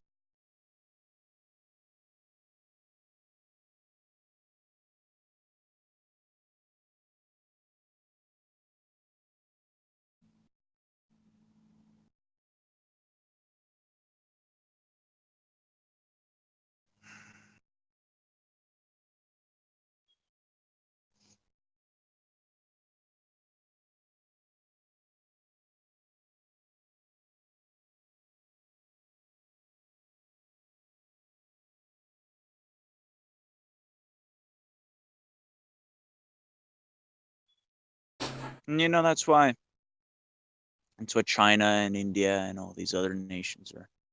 They're never going to actually win in the end. Sure, they have numbers. Sure, they're underestimated.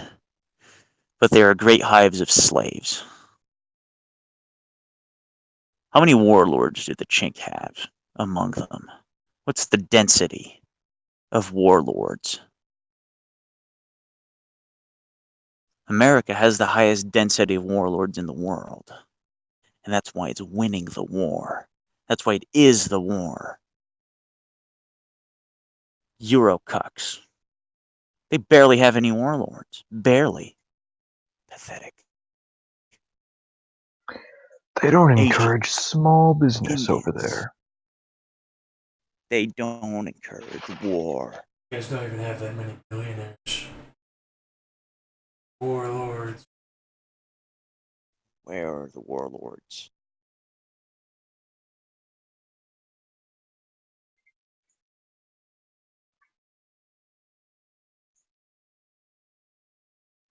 And of course, when you ascend and you transcend and you realize all this and it's dynamic, and you realize that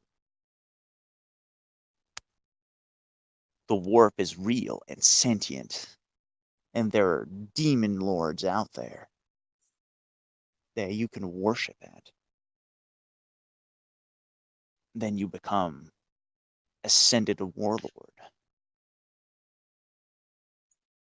and become this force of nature directing corporations, governments, armies.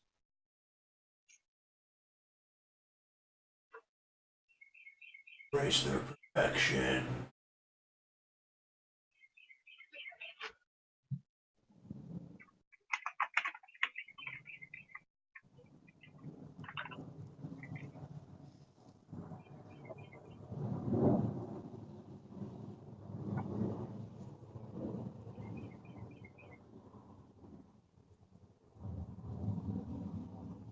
Had a strange experience yesterday. Christian invites over some of his friends. We're gonna go see Joker with them, right? And so they drive over. It's just these two American kids. Okay, nothing particularly interesting to say about them. They're just you know things from here, and they start memeing on me, and I could taste it. They've been preparing this. It's like the ooh hoo hoo prank, and they say, "Hey TM, Rachel's outside. Go meet Rachel. She'll like you." They start teasing me and shit. I know what's about to happen. There's gonna be some goofy shit happening. There's gonna be a tranny out there. There's gonna be something, right? And in that moment, before I actually found out what that was, it was perfect. It was perfect because it's like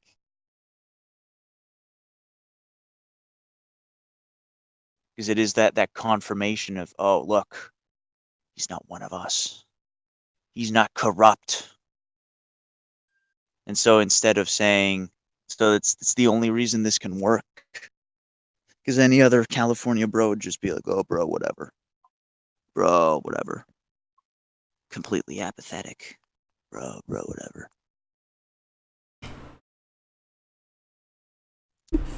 And of course, the guy was talking about his car.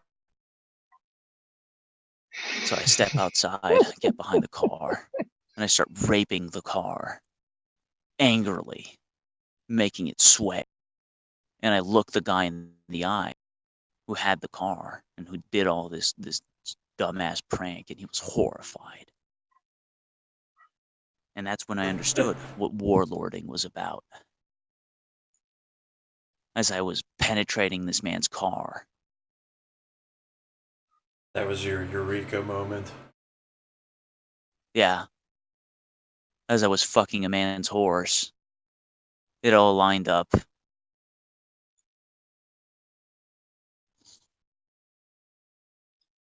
There's some metaphysical shit that happened there too, because that's when the anime took a turn for the drama.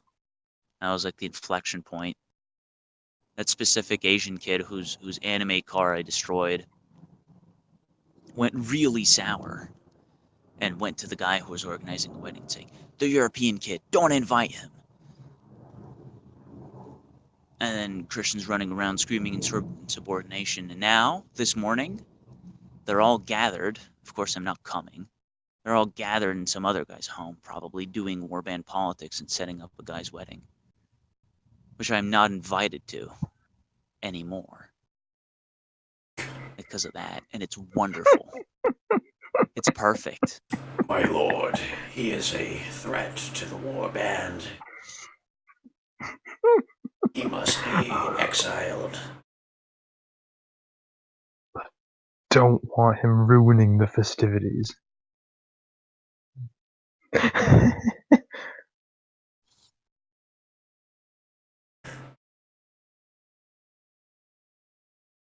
You sound really fucking petty.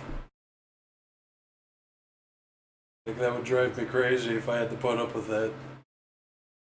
Yeah, I was losing his mind.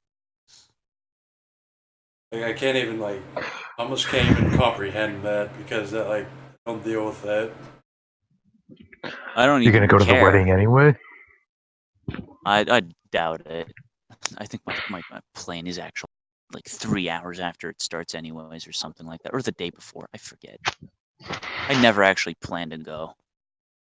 This is just a DMT trip. I'm just tripping right now.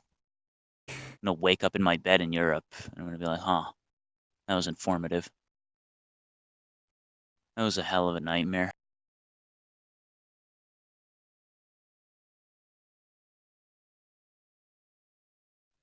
Yeah, you probably would have just been Stroll. bored. You joined me and Kitsune just sitting around bullshitting and smoking weed constantly. That's what I'm doing with Kyler. Because Kyler is an ascended lord. He is an inverted Buddha. Who just sits around doing all the drugs. Stoically forever. He has broken with samsara, and the only way he can maintain his spirit in this realm is by drugging it constantly.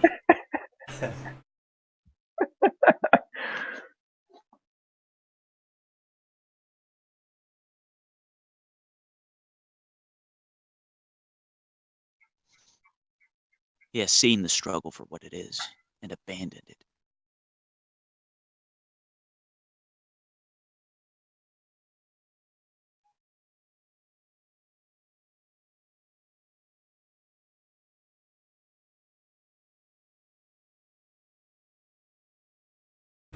I can't even, like, why was he so mad about the car though?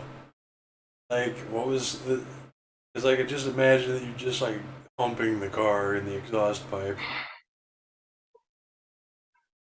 You know, the perfect theatrical setup. You can taste the warp. You can Oh, taste the metaphysics of it. it was all theatrics. Yeah, Okay. it's just it was a metaphysical attack on him. Hey, As I was looking in his eye, it was just like slow horror.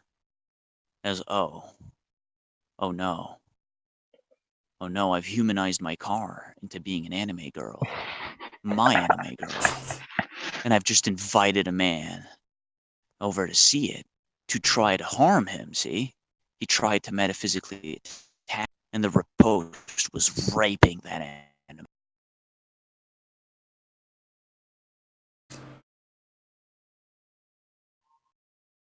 No, it's something. It's something that one of my memories of being here is being in the driveway, dry humping a car loudly, theatrically, as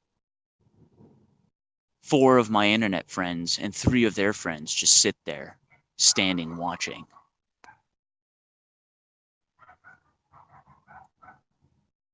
you became the cringe lord.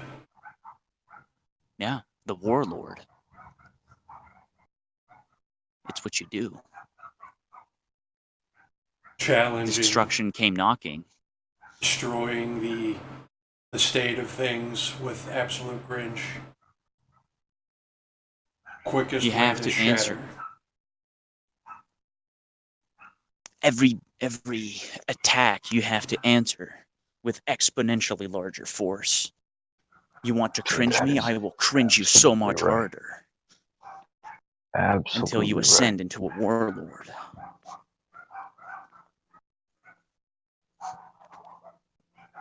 And it all clicked.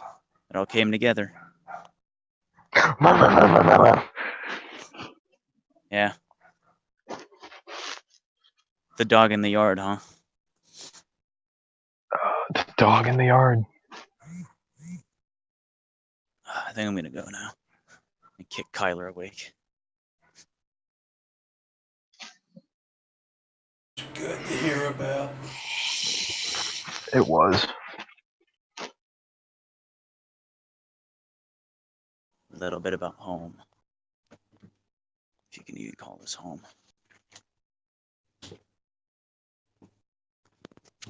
I wouldn't. Hola. You sound like a broken man, TM.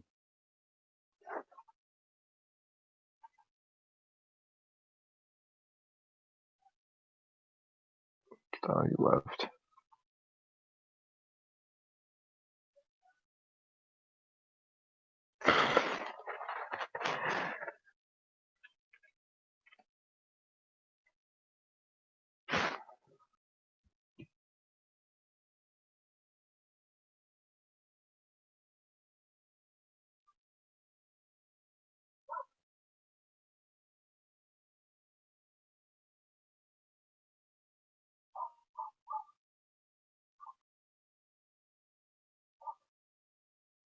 Sound like a bunch of fags.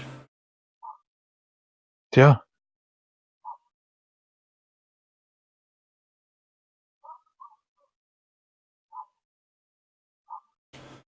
The only psychic I know. attacks There's a. going on with Kitsune is when we got high.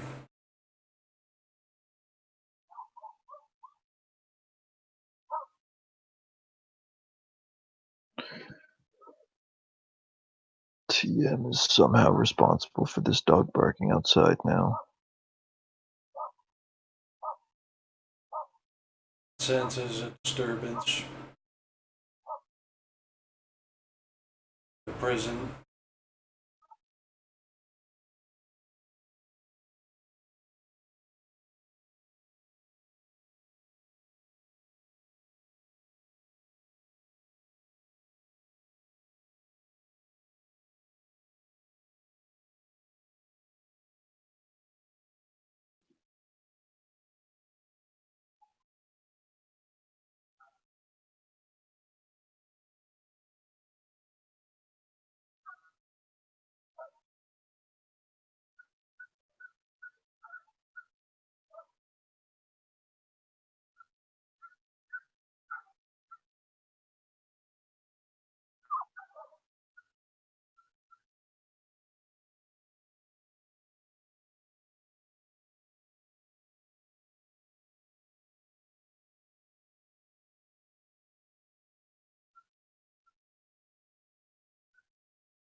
We live in hell. That's what I've been saying.